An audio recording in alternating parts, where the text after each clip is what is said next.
अच्छा जी, प्लेटो की ये बड़ी इंपॉर्टेंट थ्योरी है, जिसमें हम इंशाल्लाह चीज़ों को डिटेल में देखते हैं कि इसने जो आइडियल स्टेट का कंसेप्ट दिया था अपना, आइडियल स्टेट का जो कंसेप्ट था इसका, उसमें जो इसकी थ्योरी ऑफ एजुकेशन है वो उसकी एक प्राइम इंपॉर्टेंस थी। अच्छा, इसने जो टोटल फ्लो चार्ट में बाद में शुरू करता हूँ, पहले ये देख लें जो टोटल इसकी फेजेस थी एजुकेशन की, वो जिस तरह हमारे यहाँ ना प्राइमरी, एलिमेंट्री, हायर सेकेंडरी, इस तरह इसने भी स्टेजेस दी थी एजुकेशन की। तो एक मॉडर्न डे रेलेवेंस में ये पॉइंट आप लिख लें, he classify the education into several phases और stages that is still relevant in the modern world. तो एक मॉडर्न डे रेलेवेंस का हमारा एक ये पॉइंट भी है, इसने एजुकेशन को 3 फेजेस में डिवाइड किया था। अच्छा, जो पहली थी वो थी फेज 1। फेज 1, इसका जो टाइम लिमिट था वो कहता था अप टू 20 ईयर्स। 20 ईयर्स तक फेज 1 रहनी थी, यानी फेज 1 में बच्चे एनरोल होने थे। उसके पास थी इसकी जो second phase, that is phase 2। Phase 2 इसकी थी जी 20 से 35 ईयर्स तक। और तीसरी इसकी जो लास्ट फेज थी वो थी फेज 3। और फेज 3 जी 35 से 50 ईयर्स तक रहनी थी। अच्छा, बाकी बच्चों जो प्लेटो को जब आप पढ़ रहे हैं तो आपने don't take the thing seriously. मैं बोला ऐसे क्यों कह रहा हूँ बच्चों, ये जितनी थीरीज आप पढ़ रहे हैं ये सारी क्या हैं, यूटोपियन है।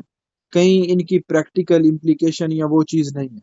ये उसकी माइंड मैप था जिसने चीज़ें लिखी, उस तरह से कहीं इम्प्लीमेंट नहीं हुई, तो आपने दिल पे नहीं ले जाना कि ये क्या कह रहा है। ठीक है, वो उसकी फिलासफी थी।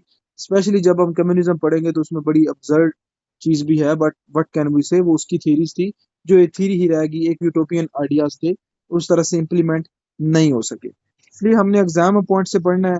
इंशाल्लाह we will try to cover that aspect. अच्छा जी, अगर हम इसको अब ऊपर में बनाता हूँ जी, एजुकेशन थ्योरी। हमने नीचे बात कर ली जी 3 फेजेस। यहाँ आप देखेंगे कि हम फ्लो चार्ट कैसे बना सकते हैं। 3 phases of education.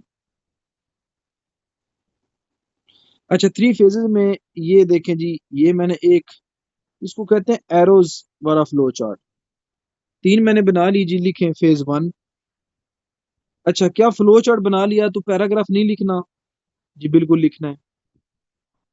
Flow charts are secondary, flow charts are secondary, यानी हम 3 हेडिंग इसमें बनाएंगे। फेज 2, 20 से 35 ईयर्स। और फेज 3 ये हमारी है 35 से 50 ईयर्स। देखें, कोई है इसमें मुश्किल काम? अब ये जो मैंने ये वाली फेज 1 लिखी है, इसको मैं पूरे पेज पे बनाता हूँ। इसी तरह फेज 2 आपने नीचे लिखते जाना है, फेज 3 नीचे। अब मैं, क्योंकि यहाँ पे जगह कम पड़ रही है, तो मैं एक सेपरेट पेज पे इसको बनाने लगा हूँ। अच्छा, तो ये हमारी क्या होगी जी, फेज 1। फेज 1 की बच्चों हमने देखा, इसको आगे इसने फर्दर 2 में डिवाइड किया हुआ था। हमने ये तो देख लिया कि ये 20 ईयर तक रहनी थी, वो हमने बात देख ली। इसको इसने फर्दर डिवाइड किया हुआ था 2 स्टेजेस में। एक स्टेज है इसकी ए, वो क्या है, एलिमेंट्री ट्रेनिंग। जो एलिमेंट्री ट्रेनिंग है बच्चों, वो रहनी थी अप टू 18 ईयर्स। यानी बच्चा बचपन से लेके 18 तक फेज 1 में रहेगा, और 18 तक क्रिटिकली फेज 1 की एलिमेंट्री ट्रेनिंग के अंदर रहेगा। उसके बाद आगे चलते हैं, और इसमें पढ़ा क्या जाएगा, लिख ले। इसमें बच्चे को सिखाया जाएगा बच्चों, ट्रेनिंग इन जिम्नास्टिक। उसके साथ बच्चों music and other art forms. ये चीजें बच्चों उसको 18 साल तक क्या करेंगे, फेज 1 के अंदर, फेज 1 की आगे जो सब स्टेज ए है उसके अंदर पढ़ाई जाएंगी, जिमनास्ट, म्यूजिक एंड आर्ट। एक और मैं आप लोगों को फेवर भी दे रहा हूँ इंशाल्लाह, जो मेरे बच्चे इनरोल्ड हैं उनको मैं जो प्लेटो के मेरे प्रीवियस के लेक्चर्स हैं, बल्कि प्रीवियस से प्रीवियस सेक्शन के, ये सिर्फ हम प्लेटो और एरिस्टोटल के लिए करेंगे। मैंने क्या बताया था, याद करें, मैंने कहा था मैं हर चीज पढ़ाऊंगा, बट जहाँ मुझे लगेगा कि आपको कुछ एडिशनल भी वीडियो लेक्चर देने हैं तो वो दूंगा। यानी ये नहीं हो सकता कि सिर्फ मैं लेक्चर दे दूं कोई उससे पढ़ ले। तो इंशाल्लाह प्लेटो मैं आज कंप्लीट करवाऊंगा और प्रीवियस रिकॉर्डिंग दे दूंगा ताकि आप मजीद अच्छे से इसको सुन लें और आपकी कंसेप्चुअल क्लैरिटी हो जाए। क्योंकि मैंने बताया था बच्चों कि प्लेटो एंड एरिस्टोटल, ये क्योंकि both are Greek philosophers, Plato father of political philosophy है, एरिस्टोटल हम पढ़ेंगे he is father of political science. तो ये बड़े दो इंपॉर्टेंट फिलोसफर्स हैं। इन पे थोड़ा सा अगर आप टाइम एक्स्ट्रा लगा भी लेंगे तो कोई बात नहीं, इट्स ओके, क्योंकि ये इंपॉर्टेंट है। अच्छा बच्चों, फेज वन हमने देख ली, फेज वन की ए देख ली, और अब देखते हैं जी बी। जो बी है जी वो है मिलिट्री ट्रेनिंग। उसमें नाम ही बता रहा है मिलिट्री ट्रेनिंग। मिलिट्री ट्रेनिंग रहनी थी बच्चों 19 से 20 ईयर्स। उस एमसीक्यू पूछता है कितने साल रहेगी, तो कितने साल है बच्चों, कितने साल है, 2 साल। अच्छा उसके बाद फिर क्या होगा, उसके बाद बच्चों होगा टेस्ट। उसके बाद क्या होगा, टेस्ट। जो बच्चे ये टेस्ट पास करेंगे वो अगली स्टेज में जाएंगे, दैट इज फेज सेकंड। ठीक है, होपफुली चीजें क्लियर होगी। मैंने बताया 3 फेजेस हैं। फेज वन 20 साल तक रहनी है। फेज वन को आगे 2 सब स्टेजेस में डिवाइड किया गया है। एक है हमारी ए, जिसमें एलिमेंट्री ट्रेनिंग है, वो 18 साल तक होगी। उसमें जिमनास्ट, म्यूजिक एंड आर्ट की पढ़ाया जाएगा। और उसकी जो बी है वो मिलिट्री ट्रेनिंग है, जो कि 19 से 20 यानी 2 साल रहेगी। और उसके बाद क्या होगा, टेस्ट। जो ये टेस्ट पास करेंगे ये नेक्स्ट स्टेज में चले जाएंगे, और जो फेल करेंगे वो इधर ही रह जाएंगे। वो बनेंगे क्या, वो हम एंड पे देखते हैं। ठीक है, अब मैं करवाने लगा हूं बच्चों आपको फेज टू। फेज टू यानी ऐसे स्टूडेंट्स जिन्होंने फेज वन का टेस्ट पास कर लिया, वो कहाँ आ जाएंगे, फेज टू में। हमने देखा ये 20 से 35 ईयर तक फेज टू रहता है। इसकी भी आगे 2 सब स्टेजेस हैं। पहली है जी इसकी अल्फा, जो रहती है first 10 years. First 10 year stage, मतलब अगर 20 से लगाए तो 20 से 30 ईयर, फर्स्ट 10 ईयर्स ये रहेगी। इसके अंदर क्या पढ़ाया जाएगा बच्चों, इसके अंदर पढ़ाया जाएगा study of mathematics, astronomy and dialect. Dialect बच्चों वो मेथड है जिसमें हम आर्गुमेंट से पढ़ते हैं, और ये आज भी डायलैक्ट मेथड भी रेलेवेंट है। आप आर्गुमेंट्स के थ्रू थ्रू क्या करते हैं, स्टडी करते हैं। Method in which we study through arguments. ठीक है। अच्छा उसके अलावा अगली जो स्टेज है वो है बी। बी जो स्टेज है उसके अंदर है हमारे पास ये फाइनल 5 ईयर स्टेज है। और ये कब से कब तक रहेगी बच्चों, 30 से 35 ईयर्स तक। ये हमारी साइड, इसके अंदर भी सेम चीजें पढ़ाई जाएंगी लेकिन एडवांस लेवल किसका, इसके अंदर लिखें एडवांस स्टडी ऑफ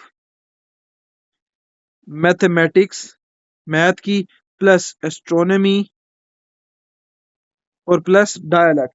यानी उसकी एडवांस चीजें पढ़ाया जाएंगी। प्लस डायलैक्ट क्या, advance form of in subjects की एडवांस जो फॉर्म है वो पढ़ाई जाएगी किसके अंदर, फेज बी के अंदर, जो कि क्या है हमारे पास, फेज बी। अच्छा उसके बाद बच्चों हम चलते हैं फेज, अब क्या होगा, अब होगा बच्चों टेस्ट। हर फेज के बाद इसने क्या रखा है, टेस्ट। जो आप लिखेंगे आज भी क्या है, रेलेवेंट है। जो ये बच्चे टेस्ट पास करेंगे वो कहाँ पे आ जाएंगे, वो आ जाएंगे फेज 3 के अंदर। फेज 3 के अंदर वो एंटर हो जाएंगे। और फेज 3 हमने देखी थी कब से कब तक रहेगी, वो रहेगी बच्चों 35 से 50 ईयर्स तक। वो रहेगी 35 से 50 ईयर तक। और इसमें क्या पढ़ाया जाएगा, इसमें पढ़ाई जाएगी बेसिकली होगी practical training under close watch. अच्छा, और ये जो स्टेज पास करेंगे बंदे वो क्या होंगे, फिलोसफर किंग होंगे। वो हम उसकी तरफ आगे चलते हैं। तो ये हमारा ब्रीफ सा बच्चों क्या था, ये हमारा एजुकेशन सिस्टम था। और इतना ज्यादा कंफ्यूज किया होता है किताबों में, ये बच्चों इतना ही है, ये इससे ज्यादा कंफ्यूजिंग नहीं है। इसके अलावा भी मैं कुछ चीजें देखता हूँ जो आपको आपके लिए हेल्पफुल हो सकती हैं, वो भी मैं आपको करवाता हूँ। अच्छा जी, ये प्लेटो का सिस्टम ऑफ एजुकेशन था बच्चों। मैं अब ये बताता हूँ कि जो इसका जो मेन पर्पस था वो ये था कि जो फेज 1 में रह जाएंगे स्टूडेंट्स, जो फेज 1 पास नहीं करेंगे वो भला क्या बनेंगे? Any gas?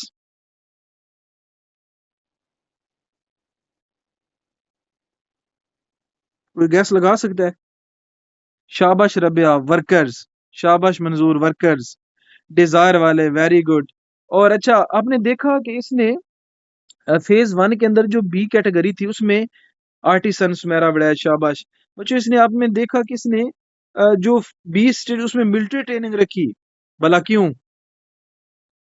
क्यों रखी इसने मिलिट्री ट्रेनिंग?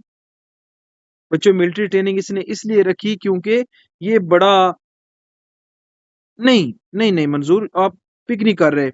जरा बैक जाएं, अपने दिमाग को लेके जाएं कि loss of Athens in Peloponnesian war against Sparta, ये उस चीज से बड़ा खाइफ था।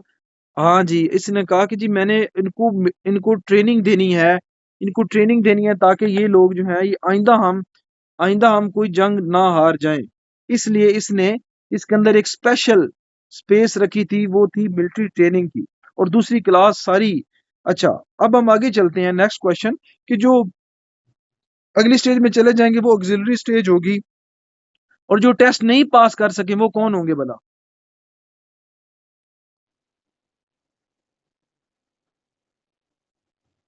शाबाश मेरा, वो होंगे शोल्डर, वो होंगे आपके सोल्जर, जो कि आप वो उसने इससे अंदाजा लगाएं कि उसने एक अपनी एक पूरी स्टेज ऑफ एजुकेशन किसको दी है?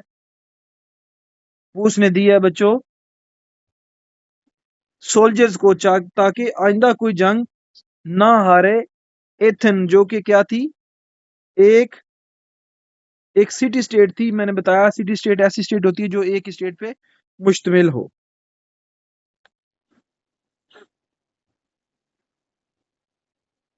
और इसके बाद जो ये स्टेज पास करेंगे वो थर्ड स्टेज में चले जाएंगे। वहां पे जो वहां से टेस्ट में जाते हैं वो ज्यादातर क्या होते हैं? वो होती है इनकी एलीट क्लास, जिसको आप कह सकते हैं रूलिंग क्लास, जिसको आप कह सकते हैं रूलिंग क्लास। जी शाबाश, फिलोसोफर्स। अच्छा, अब हम देख लेते हैं, थोड़ा सा इसको वाइंड अप करते हैं। अब हम देख लेते हैं पर्पस। क्या देख लेते हैं भाई? पर्पस क्या था? अब पर्पस क्या था इस एजुकेशन की थ्योरी का? अच्छा जी, प्राइमरी पर्पस बच्चों ये था to use education as tool, as tool for achieving, मैं इस तरफ आपकी बात ध्यान लेकर, for achieving justice and harmony. बच्चों जस्टिस क्या है? कि जो बंदा अपनी एबिलिटी मुताबिक काम करे, 3 क्लासेस हों। और ये क्या कर रही है एजुकेशन की थ्योरी?